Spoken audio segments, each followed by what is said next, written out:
Olá, povo de Deus! Hoje nós estudaremos o capítulo 25 da nossa Confissão de Fé de Westminster, que trata da Igreja, um assunto bastante importante, embora já tenhamos conhecimento sobre esse tema.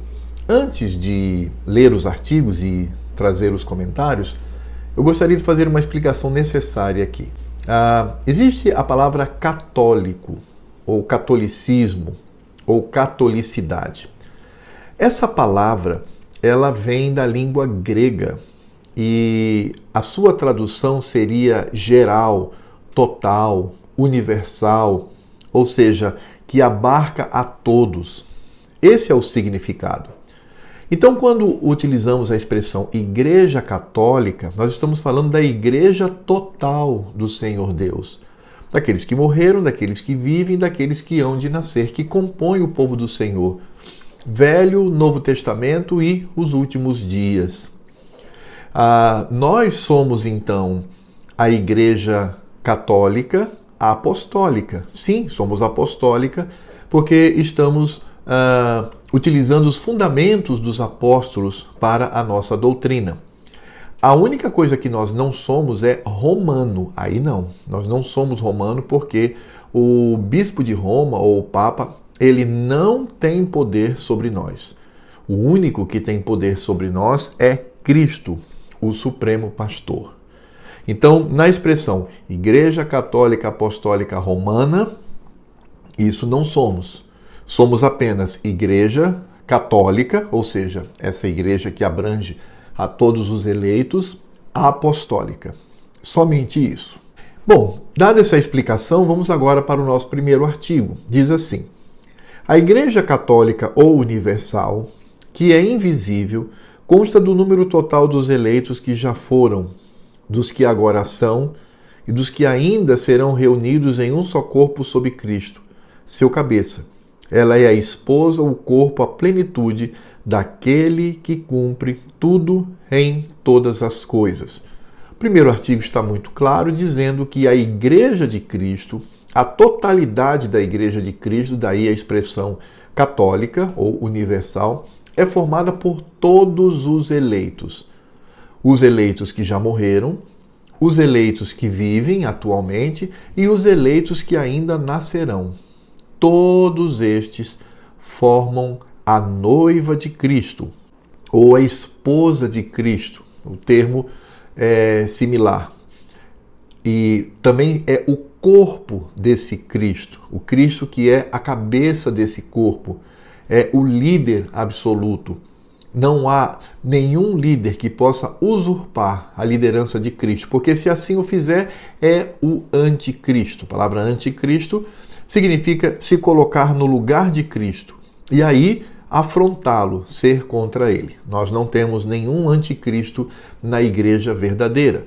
Temos apenas a Cristo como Senhor. Então, a igreja de Cristo, ela é formada por todos os eleitos. É isso que o nosso artigo está dizendo.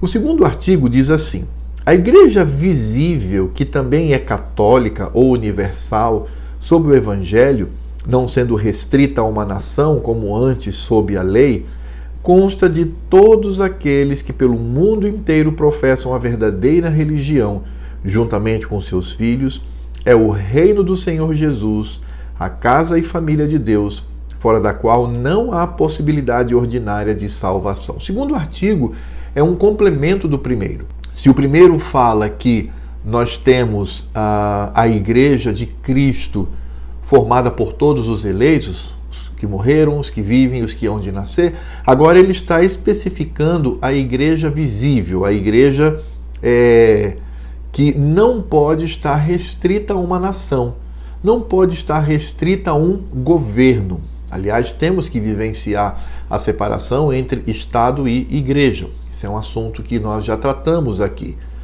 Esta igreja é formada por todas as famílias da terra. Essa é a igreja visível.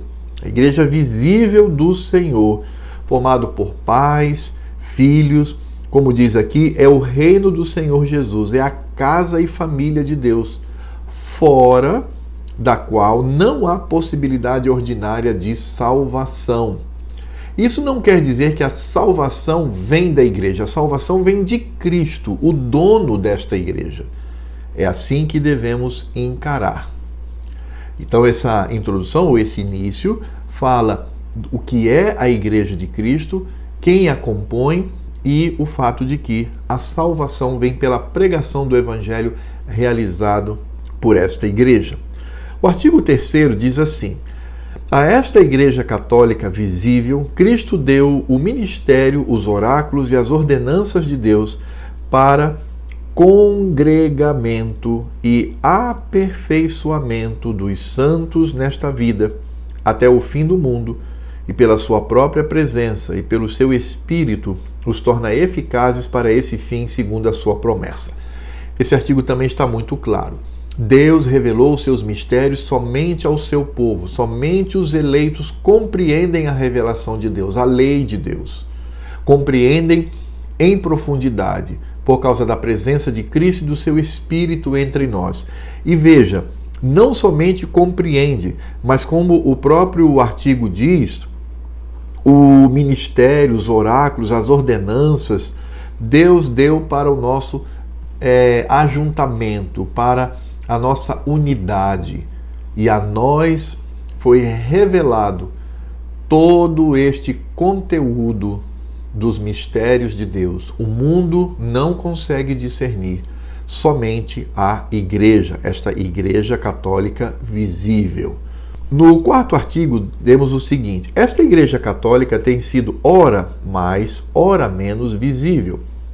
As igrejas particulares, que são membros dela, são mais ou menos puras, conforme neles é, com mais ou menos pureza, ensinado e abraçado o evangelho, administradas as ordenanças e celebrado o culto público. Bem, o que o nosso artigo está dizendo aqui? Está dizendo que essa igreja católica universal, ela se torna ora mais visível, ora menos visível. E ela é composta por igrejas locais.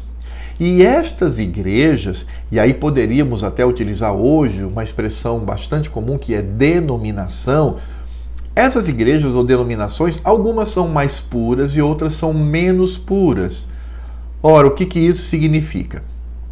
Determinadas igrejas estão mais próximas, mais compromissadas com a lei do Senhor, com os ditames do Evangelho que outras.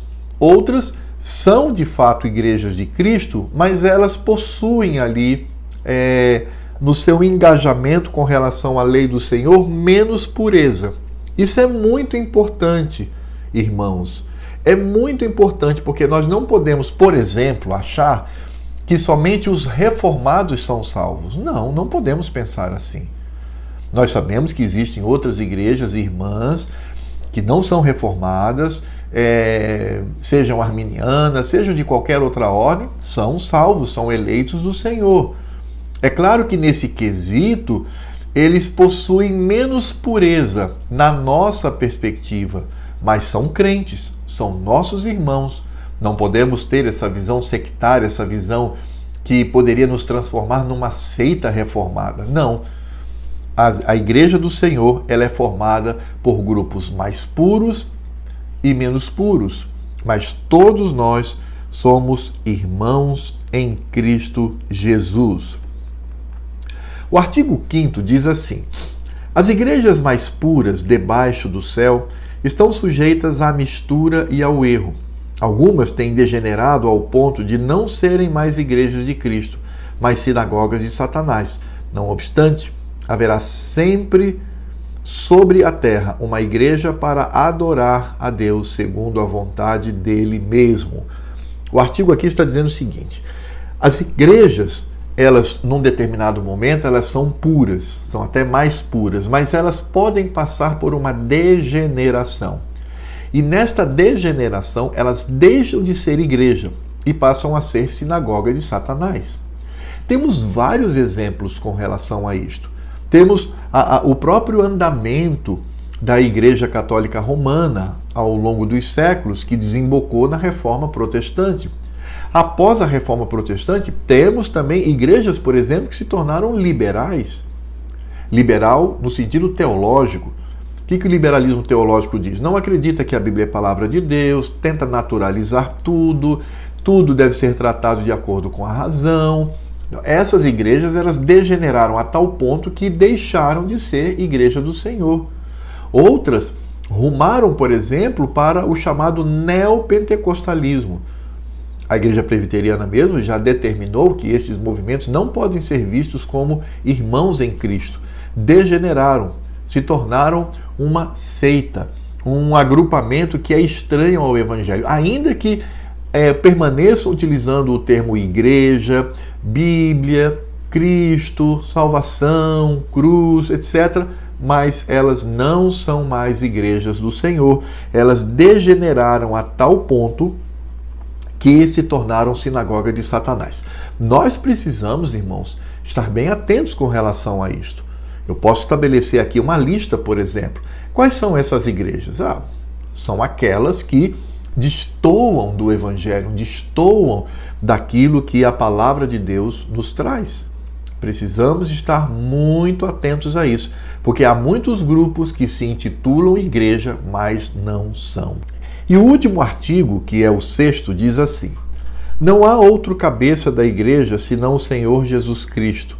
Em sentido algum pode ser o Papa de Roma, o cabeça dela, mas ele é aquele anticristo, aquele homem do pecado e filho da perdição, que se exalta na igreja contra Cristo e contra tudo que se chama Deus. Aqui a nossa confissão de fé está sendo muito dura com o Papa, que é o chefe maior da Igreja Católica Apostólica Romana. Ele está dizendo que o Papa é o anticristo. Em que sentido? No sentido de que ele se coloca no lugar de Cristo. Ele mesmo se intitula vigário de Cristo. Ele é Cristo, segundo a doutrina católica, na terra. Quando ele está sentado no trono de Pedro, a palavra dele se torna infalível. E claro que isso é um absurdo. Isto demonstra a atitude de um anticristo. Por isso que eu disse para vocês mais atrás, a palavra anticristo significa alguém que se coloca no lugar de Cristo e aí o afronta, se tornando algo que contraria o próprio Cristo. Então, os nossos símbolos de fé, eles dizem com muita clareza: o Papa, ele é o anticristo. É como diz aqui o próprio texto: o Papa de Roma, o cabeça dela, mas ele é aquele anticristo, aquele homem do pecado e filho da perdição que se exalta na igreja contra Cristo e contra tudo que se chama Deus. É uma palavra dura, mas ela é necessária. Precisamos manter as nossas bases doutrinárias, onde sabemos que a nossa única regra infalível de fé e prática está na Escritura Sagrada. Já tratamos sobre isso aqui. Não está no Papa nem na tradição da Igreja com os seus concílios, mas na Escritura Sagrada. Qualquer líder de igreja, se está embasado na Escritura Sagrada, é recebido. Qualquer concílio que se baseia na Escritura Sagrada é muito bem recebido. Do contrário, deve ser rechaçado. Bem, meus queridos, foi isto que nós aprendemos hoje, a Igreja de Cristo, quem somos, e eu espero que com isto tenhamos fortalecido ainda mais este conhecimento do que é o corpo de Cristo, a noiva, a esposa de Cristo nessa terra. Que Deus nos abençoe.